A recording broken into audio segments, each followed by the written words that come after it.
My dear students, today we will learn in maths chapter number 10 equations.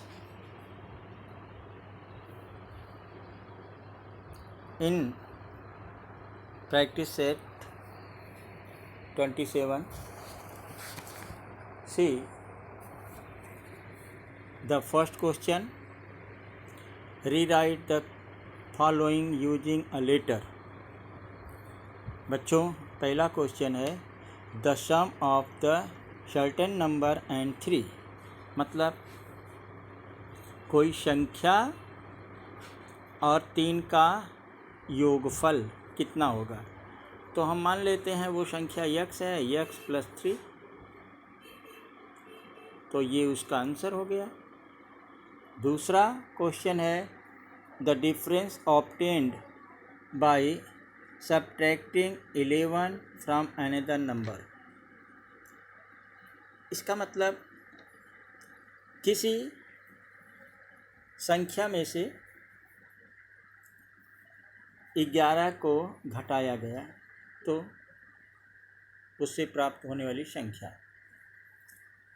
तो x वो संख्या हम मानते हैं, हमेशा उसको माना जाएगा x a b x y z, कोई भी संख्या आप मान सकते हैं, x माइनस 11।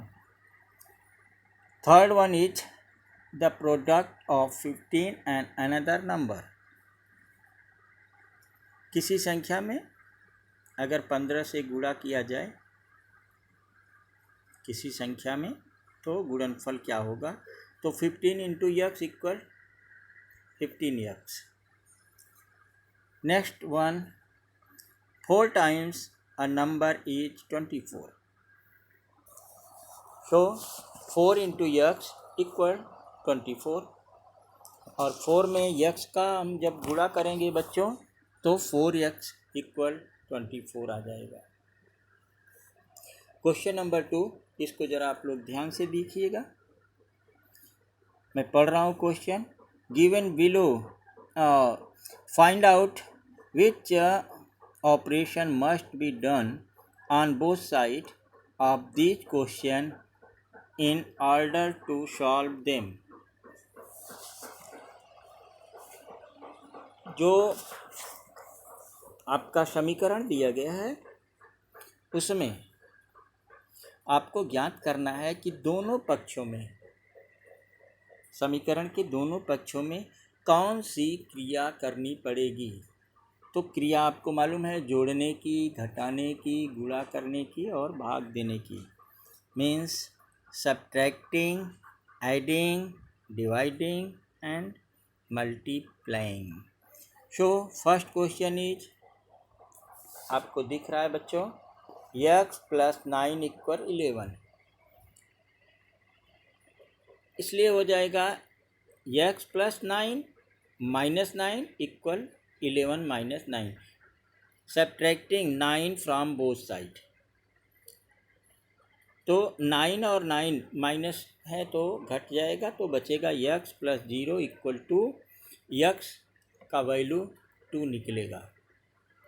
क्वेश्चन नंबर 2 ध्यान से देखिए, x माइनस 4 इक्वल 9, तो हो जाएगा x minus 4 plus 4 equal 9 plus 4, adding 4 to both side, दोनों तरफ हमको 4 को ऐड करना पड़ा, इसलिए हो जाएगा x plus 0 equal 13 and value of x is equal then 13।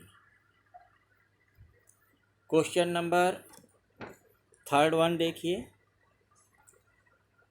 8x equal 24, इसलिए हो जाएगा 8x upon 8 equal 24 upon 8, dividing both side by 8। So 1x is equal then 3 and the value of x is 3। Last one देखिए, x upon 6 equal 3, इसलिए x upon 6 into 6 equal 3 into 6, इसलिए value of x is equal 18 multiplying both side by 6। तो बच्चों ऐसे ही प्रश्नों को आप solve करेंगे और क्वेश्चन नंबर 4 तक आप लोग सॉल्व करके और मेरे पास उसका आंसर सॉल्व करके भेज दीजिए। थैंक यू बच्चों।